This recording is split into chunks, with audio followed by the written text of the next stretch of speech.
Hello, whiskey friends, and welcome to another whiskey review with me, the Whiskey Novice. Thank you for joining me for review number 255. We're back in Scotland, we're back on Islay, and what this is Bunnahabhain Moine, or Moine. I always just thought it was Moine, but then I was reading something on the internet, and I think it's maybe Moine. I don't know. Moine. Anyway, this is... Like the last review, I haven't bought an awful lot of whiskey of late. Simple reasons. I mean, it's more because my money was being directed elsewhere, whiskey orientated, and so I haven't been buying a lot of new bottles. So I found myself sort of rifling around my cabinets looking to see if there was any bottles in there. And the last one I reviewed, which was the English whiskey company, the Triple Distilled, was one of these bottles that I just completely bypassed. I completely forgot to review it. And this, similar, the Bunnahabhain Moine, I just have never reviewed it, and it's been in my cabinet for years. I'm saying years, I mean, it's certainly well over a year. Can't even remember when I bought it, can't remember what I bought it for. 46% non-chill filter, no colour added. Some makes me think, sorry, I'm seeking for the words. They're in there, I'll get them out eventually. Something leads me to believe that this has been discontinued. However, here in the UK, you can still buy it on Amazon for £34 a bottle, which is, so typical distill. Did I say 40? It's 46.3. I think I maybe said 46% non-chill filter, no colour added. Typical distill, 46.3. At £34 a bottle, if you're in the UK, pick it up. If you can get your hands on this for that price, pick it up. I mean, pick it up. It's simple.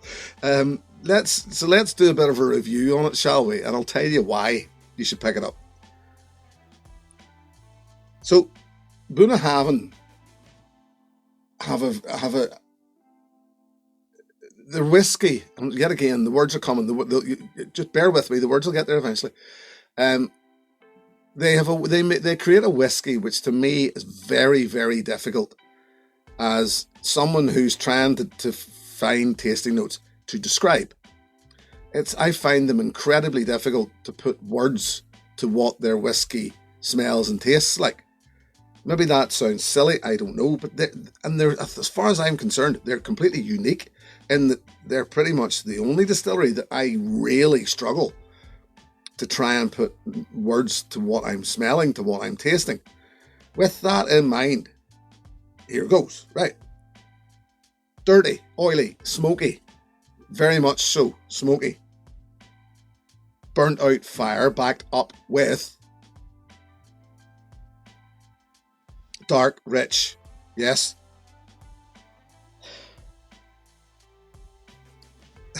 I'm going to suggest almost completely individual style.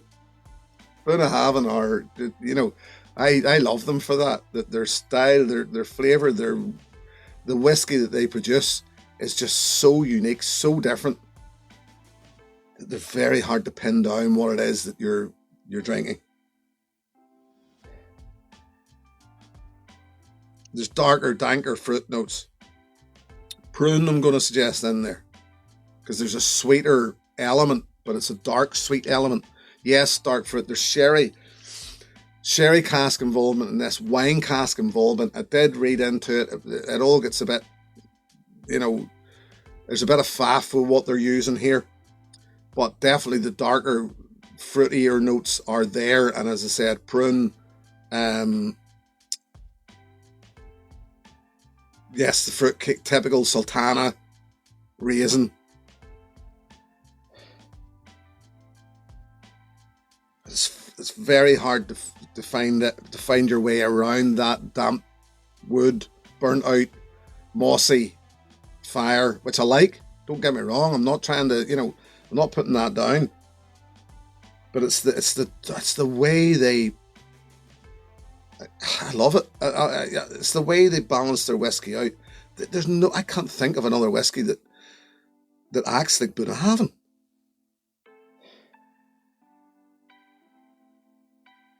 Definitely, in this case, the Moine, Moine peat. That's what it translates to, and it is a peat fire as well. But a peat fire is very hard to describe. Smoky, but it's the damp, dankness, dark fruit in the background that changes this all up.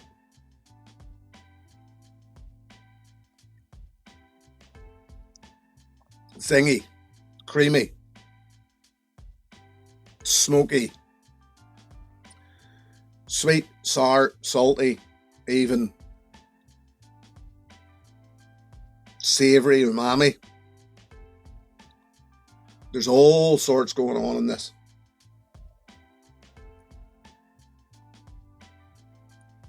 There's enough of the tangy,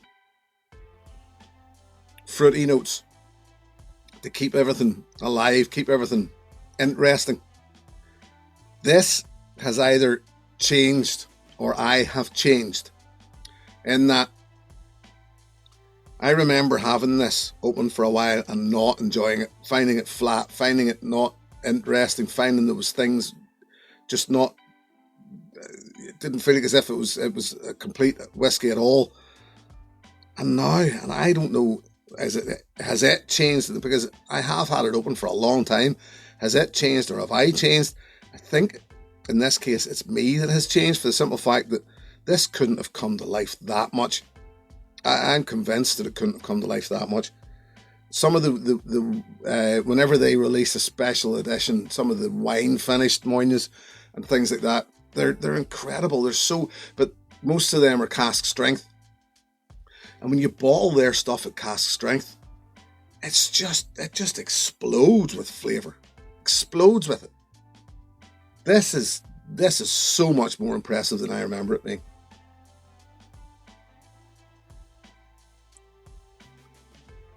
Creamy, fruity, but all that fruit, dark fruit,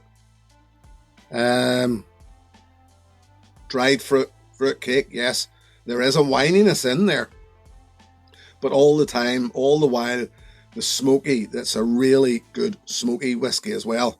Good peated malt. Wow. Yep.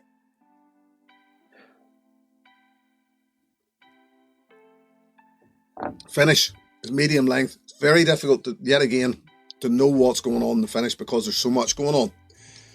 And I remember whenever I was doing my tasting notes thinking, is that finish, is that heat? There's heat there, but is that heat sweet heat or a savoury heat? Because there's times you think it's clove. There's times I'm convincing myself that that's a real nice clove heat that I'm getting. Clove rock even that we would have here in Ireland. Or is it a savoury heat? Is it chili, peppery? It's just so hard to nail down what's going on here. In a good way. I'm liking this an awful lot.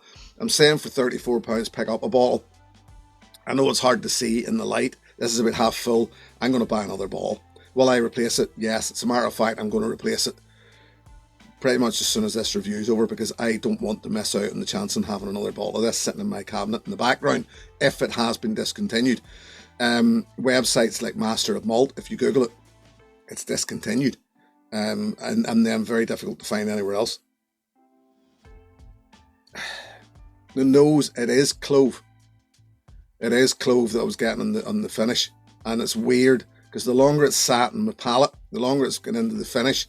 As soon as I brought that back to my nose, clove rock, really strong clove, but beautifully strong, lovely, and the smoke all the while, dark, rich in the background, along with the darker, richer fruit. I like this a lot.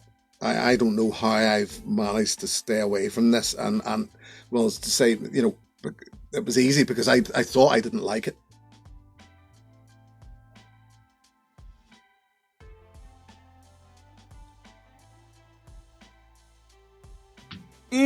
That's a put a smile in your face whiskey, that is.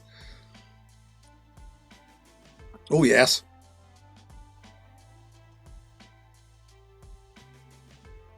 I'm going to come right out and say it. If you're not sure if you like peated smoky whiskey, if you're getting your way into peated smoky whiskey, maybe not yet. That is a bit of a peat monster. It really is, in a good way. But they package it, and I mean this is the juice I'm talking about, not the way it looks.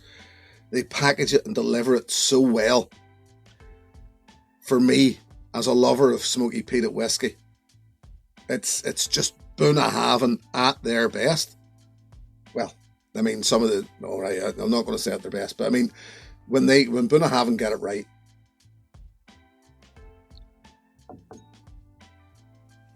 all of that clove fruit, yeah, all of it, smokiness, yep, love it. Loving it more and more. So once I'm done with you at the end of this video, I'm off to order another bottle. Back in a moment.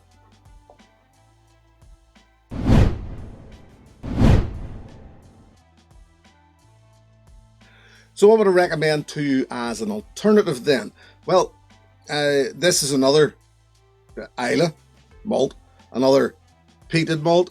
The recently released, and one a good peat monster that I fell in love with almost instantly. The recently released Ardnahoe inaugural release. Now this one's probably sold out in a lot of places now, but it's just a good example, and it's one to say keep a close eye on these guys. If peated whiskey's your thing, keep a close eye on Ardnahoe. They're the new kids on the block, but let's face it, Hunter Lang have been around a long time, so they know what they're doing. Yeah. I mean, like most of us who enjoy peated whiskey, I think it's one of those things that we don't drink it all the time because you do tire of it. You do go a bit peat blind. You do, you have to be a bit more all over the place, because then whenever you come back to your peated whiskey, whenever you're looking forward to a peated whiskey, you really enjoy your peated whiskey then. Ardnahoe, that inaugural release, a very, very good example of a good peated malt. That would be my offering to you as an alternative. But the Bunnahabhain Moine, I'm really, really enjoying this now. So yes, I will be replacing that. Somebody out there will be able to tell me whether it's actually been discontinued or not, because there are people saying it hasn't, because let's face it, if it's on Amazon, how could it be?